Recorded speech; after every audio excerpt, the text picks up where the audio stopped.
is Aaron Linson, and today we're going to look at another Pro Tools session. So I have Pro Tools open here on the computer. Go ahead and minimize the QuickTime Player. What you see here is a waveform that at the beginning has nothing to it, and then you have gradual volume control, volume levels, and peaks are these big lines right through here. So what I'm going to show you today is how to get rid of spaces like this here so that your tracks look more cleaner.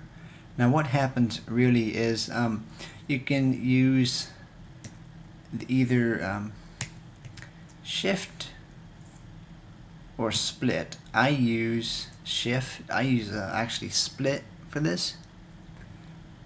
I'm sorry, slip or whatever it is, the F2 key, just because, as I said before, the slip one keeps your tracks together and doesn't do anything to them, and the shuffle one will move the track over to the spot that you've deleted. So if I go if I highlight the dead area of the track and I go up to shuffle with F1 and I hit delete, the track just got moved over, but I don't want to do that. I want to hit F2, and when I hit backspace, what it will do is it will just take that space out. But first, what you really want to do is you want to go ahead and normalize your track. So you want to go ahead and hit Command A. You want to go up to Audio Suite. You want to go to Other in the menu. You want to go to Normalize. This all can be done with VoiceOver too, but I will get to that in a minute. You want to put 99.0% in, and it will move. The dB setting is fine, and you just want to hit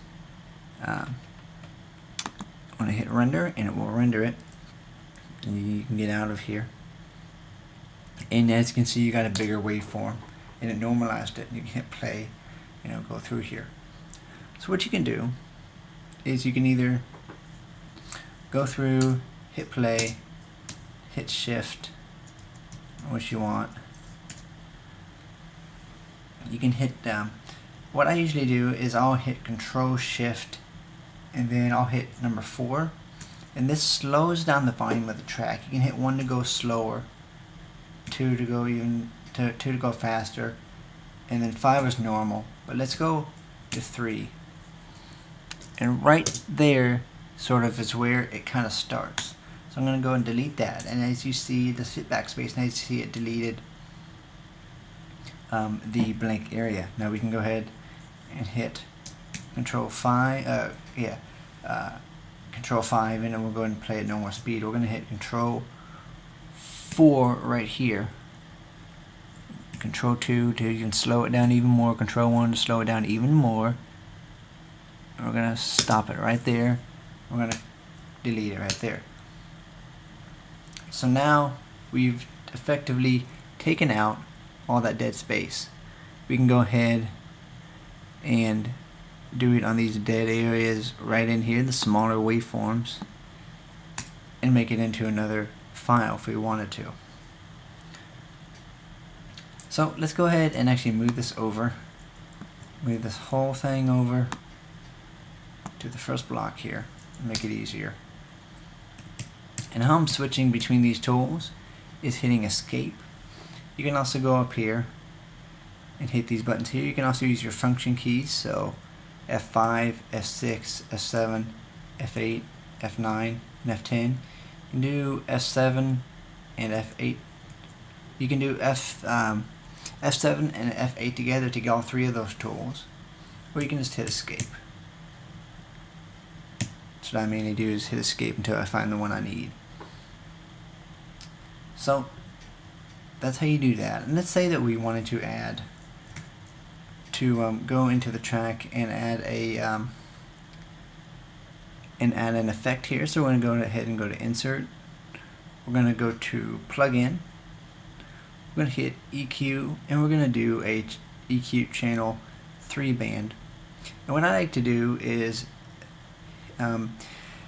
hit the little the high pass button, which is basically, I think of it as a backwards division sign, and I want to take the filter, or let's take the frequency and put it to 100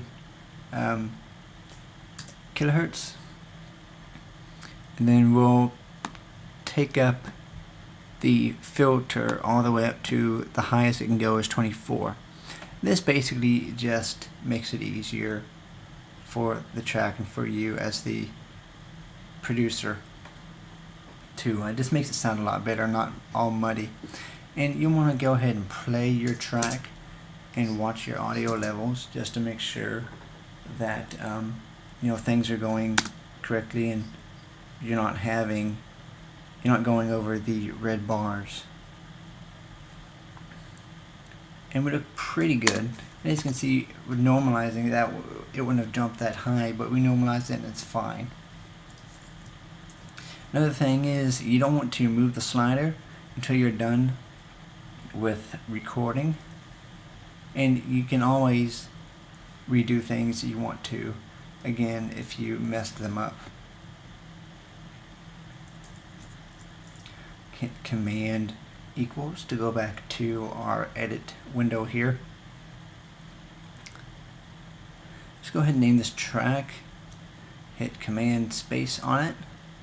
Go down to rename. We're just going to name it vocal, because that's what it is. And also put comments in here too. Now with VoiceOver, all this is easily done with VoiceOver.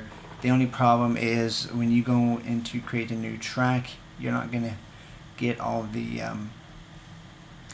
heading, all the information you need. Like, it'll say title, and it'll say it won't let you know what's in the windows or what's in the edits.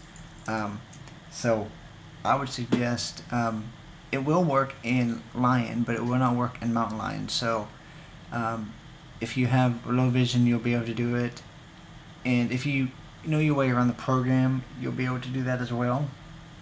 You'll be able to do it as well, but I would, if you have Lion, I would stick to it at this point. So that's basically it as far as this session is concerned.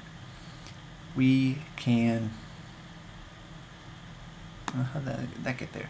We can, if you have any questions, you can email me at blindgeek1989@gmail.com.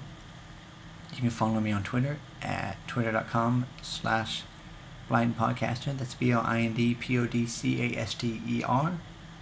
Please remember to subscribe, comment, and rate this video. Give it a thumbs up. It really helps me out. I'll see you guys in the next session.